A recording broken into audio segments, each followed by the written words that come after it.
बच्चों हम पढ़ रहे हैं कक्षा 10 की गणित की पाठ्य पुस्तक का अध्याय 2 बहुपद। भाग 3 में हम चर्चा करेंगे प्रश्नावली 2.1 के सभी सवालों की। आइए देखते हैं। देखिए पहला प्रश्न, किसी बहुपद px के लिए y बराबर px का ग्राफ नीचे आकृति 2.10 में दिया गया है।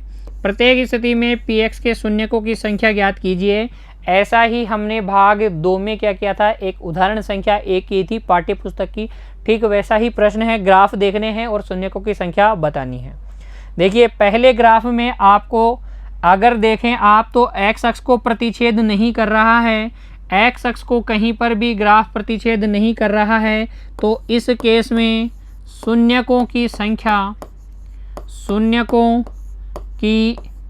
संख्या बराबर कितनी, 0।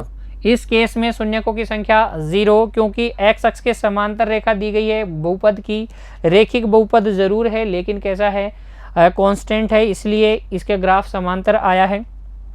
अगला अगर आप देखें तो एक जगह पर ये क्या कर रहा है, प्रतिच्छेद कर रहा है, तो इसमें दूसरे में शून्यकों की संख्या कितनी हो जाएगी, कितने शून्यक होंगे इस ग्राफ के। इस ग्राफ को देख के बताइए। तो एक मात्र शून्यक होगा, क्योंकि एक मात्र जगह पे क्या कर रहा है, ग्राफ x अक्ष को प्रतिच्छेद कर रहा है। यहाँ x अक्ष को ग्राफ 1, 2, 3 बिंदुओं पर प्रतिच्छेद कर रहा है, इसलिए तीसरे में आप लिखेंगे शून्यकों की संख्या बराबर 3। इस केस में शून्यकों की संख्या 3। अगले केस में देखिए चौथे में 2 जगह काट रहा है, इसलिए शून्यकों की संख्या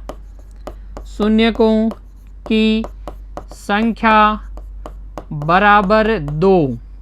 नेक्स्ट देखिए बच्चों पांचवा, इसमें देखिए शून्यकों की संख्या गिनिए, बताइए कितनी होगी शून्यकों की संख्या। देखिए ग्राफ x अक्ष को कितने बिंदुओं पर प्रतिच्छेद कर रहा है वो गिन के ही बताने हैं। 1, 2, 3, 4, तो कितने शून्यक, 4 शून्यक।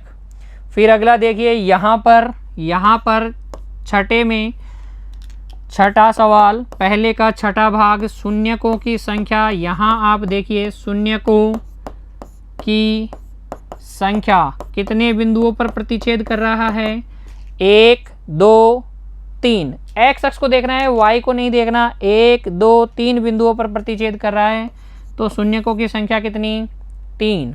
ये था बच्चों प्रश्नावली 2.1 का एकमात्र सवाल। उम्मीद करता हूँ आपको अच्छे से समझ में आ गया है।